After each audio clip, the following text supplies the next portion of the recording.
ஆடி sale தள்ளுபடி up to 50%. Chennai சில்க்ஸின் ஆஹா ஓஹோ ஆடி sale. பழைய நகையை கொடுத்து 5 to 11 monthsல அதே அடைக்கு புது நகையை எடுத்துக்கோங்க. எக்ஸ்ட்ராவா ₹1 தர வேண்டாம். Magic old gold exchange. தெறிக்க விடும் காரம் நிறம் சுவையை தருகிறது. ஆச்சி மிளகாய் தூள் தெறிக்க விடும் காரம் நிறம் சுவை. மினிஸ்டர்ஸ்க்கும் இந்த அரசாங்கத்துக்கு சம்பந்தம் கிடையாது. இந்த அதிகாரிகள் என்னை பழிவாங்குகிறார்கள். புவனான்ற ஒரு அம்மா வந்து என்ன செக்ஷுவல் ஹராஸ்மெண்ட் சொல்றீங்க, ரைட்? ஓகே, ஒரு குற்றச்சாட்டு. இரண்டாவது குற்றச்சாட்டு,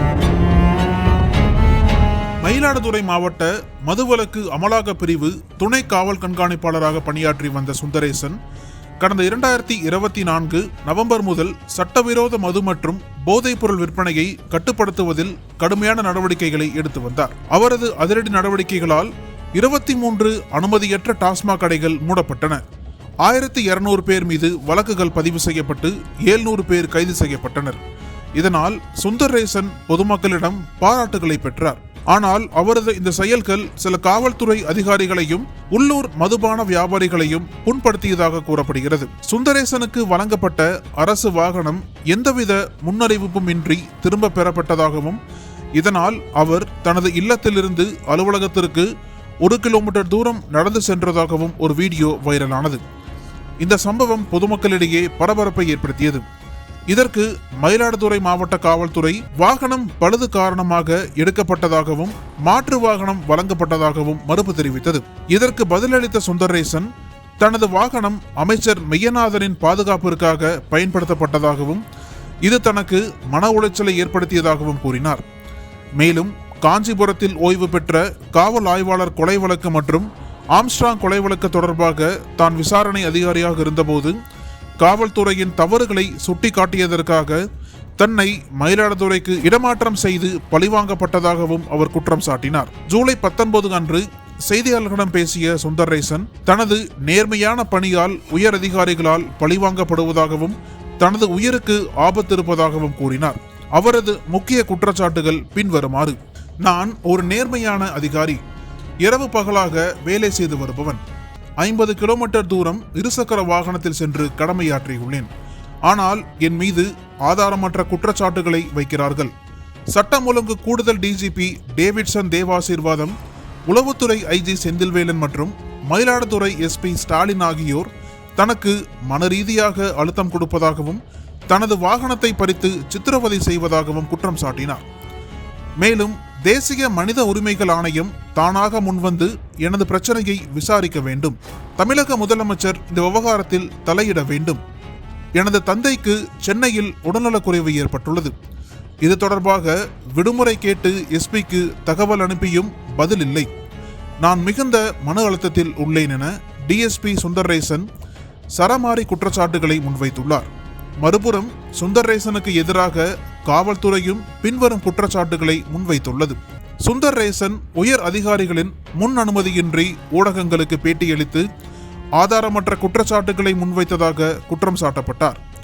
அரசு ஊழியர்களுக்கான நடத்தை விதிகளை மீறி துறையின் மூத்த அதிகாரிகள் மீது அவதூறு பரப்பியதாகவும் பணியில் ஒழுங்கீனமாக நடந்து கொண்டதாகவும் குற்றம் சாட்டப்பட்டார்.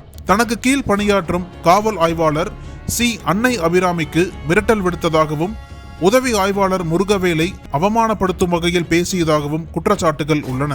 அரசு வாகனம் திருப்பி வழங்கப்பட்ட பிறகும் அது பறிக்கப்பட்டதாக தவறாக பிரச்சாரம் செய்ததாகவும் குற்றம் சாட்டப்பட்டார். இந்த குற்றச்சாட்டுகளின் அடிப்படையில் தஞ்சை சரக டிஐஜி ஜியாவுல் ஹக் மற்றும் மத்திய மண்டல ஐஜி ஜோசி நிர்மல்குமார் ஆகியோர் விசாரணை நடத்தி சுந்தரேசனை பணியிடை நீக்கம் செய்ய பரிந்துரை செய்தனர். இதையடுத்து உள்துறை செயலாளர் தீரஜ்குமார் ஜூலை 19 அன்று சுந்தரேசனை சஸ்பெண்ட் செய்து உத்தரவிட்டார்.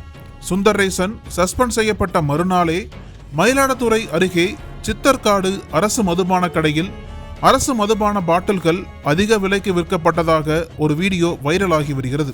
மறுபுறம் டிஎஸ்பி சுந்தரேசன் அரசியல் காரணங்களுக்காக முக்கிய புள்ளி ஒருவரால் இயக்கப்படுவதாகவும் அவர் மீது லஞ்ச புகார் உள்ளிட்ட ஏகப்பட்ட புகார்கள் பதிவாகியுள்ளன என்றும் புகார் கடிதம் வாசிக்கப்படுகிறது. இந்த விவகாரம் தமிழக காவல்துறை வட்டாரத்தில் பெரும் பரபரப்பை கிளப்பியுள்ளது.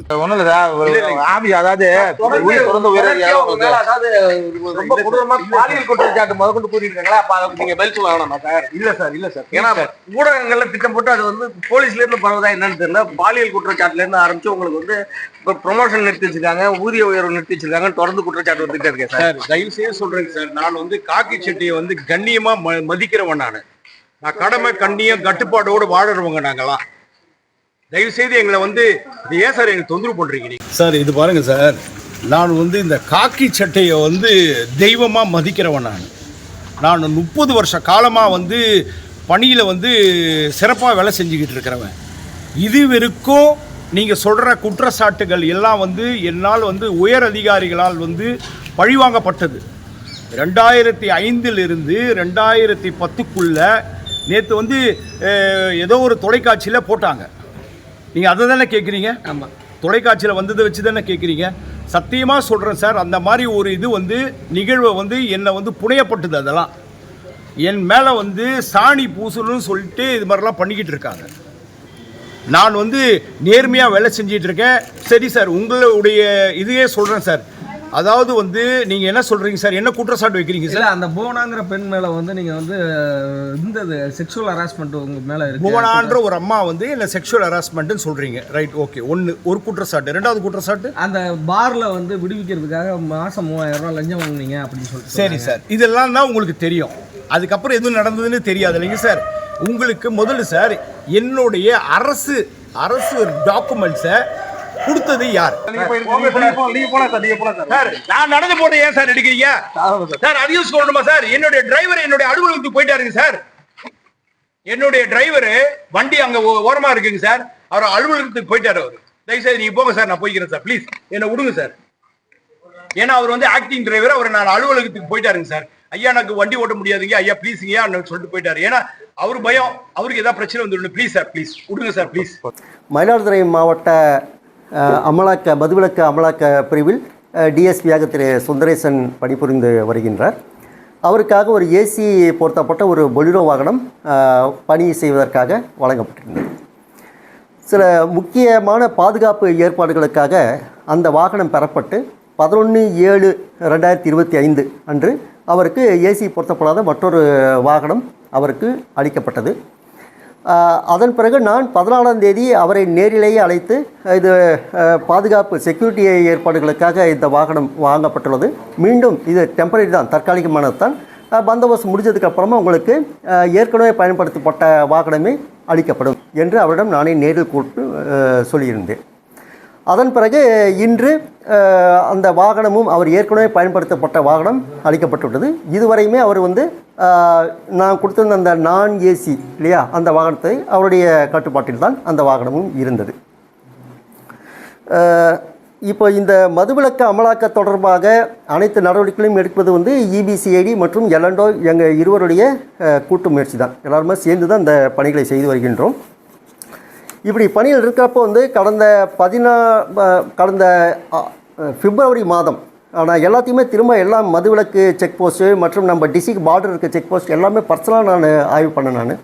அதுக்கப்புறமா நம்ம பாண்டிச்சேரி மதுபானங்கள் கள்ளத்தனமாக வருவதற்கு இன்னுமே சில நடவடிக்கைகள் தேவைப்படுகிறது என்று ஒரு 8 டெம்பரரி செக் போஸ்ட்டை அதுக்காக நாங்கள் ஃபார்ம் பண்ணிட்டு அதில் வந்து இன்னுமே அந்த போஸ்டிங்லாம் ரன் ஆகிட்டு தான் இருக்குது.